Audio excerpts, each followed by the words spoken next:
The 12th round of the FIM MX2 Motocross World Championship came to the Casino Bonva Grand Prix of the Czech Republic, and in moto number 1 for MX2 it was rainy conditions, but Ken Roczen got off to the whole shot ahead of his teammate Jeffrey Hurlings. Jake Nichols was third, number 45, but then got passed here by Gauthier Paulin on the Monster Energy Yamaha. Jeffrey Hurlings survived this big moment towards the latter stages of the first race and managed to hold on to that second position as he tried to claw back his teammate. Jake Nichols then lost 4th position to the 131 of Nicolas Aubin, although he did fight straight back, but the Frenchman did claim back that position a couple of corners later. Jake Nichols, though, would go on to finish in 5th place and take his best result of the season so far. Gauthier Paulin, though, went out with about 5 laps to go and had to park the Monster Energy Yamaha at the bottom end of the circuit. No 3rd place finish for him. Behind them, though, it was all frantic action going on with the likes of Tommy Searle, Max Anstey, Joel Roulant, Jake Nichols and Arnold Tonis, but in the end it was a win for Ken Roczen ahead of his teammate Hurlings. MX1, race 1, and it was the Hondas of Rui Gonçalves, Evgeny Bobryshev and the KTM of Tony Cairoli who came out with that all-important hole shot.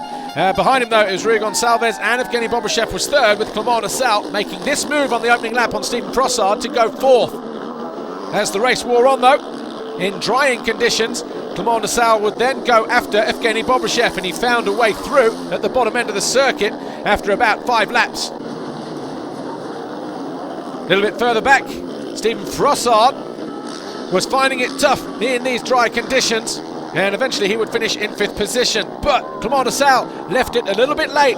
With a lap and a half to go, he eventually found a way past Rui Gonçalves to move into 2nd, but it was Tony Cairoli who led from start to finish and went on to take victory in moto number 1 to extend his lead at the top of the championship. In MX2 race 2, Arnold Tonis up the inside on the bike at Cosworth Wildwood Yamaha got a good jump and then lost out going down the start straight. Instead, again, it was the 94 of Ken Roczen on the Red Bull Teca factory KTM ahead of his teammate Hurlings and Valentin Tellier. Fast starting Harry Koulas eventually found his way dropping backwards towards 10th position, and Tellier lost 3rd place when he collided with a backmarker at the bottom of the hill, handing that advantage to the number 7 of Arnold Tonis. But Tommy Searle was on the charge, coming from 8th position to eventually close down his teammate Max Anstey, and then of course he went after the likes of the 37 Valentin Tellier and Arnold Tonis to eventually finish in 3rd position. Gauthier Paulin was on the charge as well, starting from 15th place, and he eventually came through into 5th position, following through Tommy Searle. Up front, though, number 94 Ken Roczen was having problems with sweat dripping into the goggles, but he eventually hung on to take victory ahead of his teammate in race 2.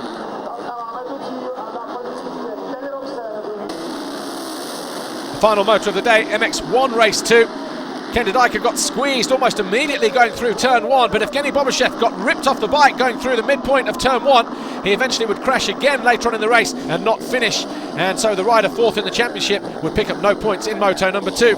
Tanel Leok got the whole shot on the Casino Bonva TM ahead of the 121 of Xavier Borg, who held on for as long as he could before being passed by Clément Nassau and Rui Gonçalves. Eventually, though, the top 3 looked like this: the number 6 of Tanel Leok, the 999 of Gonçalves, and the 25 of De Salle, who eventually found his move down here on the inside of the Portuguese and went into 2nd position. A lap or so later, he found a way past the Estonian and then led and was in the perfect position to go on and win the overall Grand Prix. Tony Cairoli started in 8th, and when he passed his teammate Max Nagel, he went up into 4th position, but it was a win for De Salle.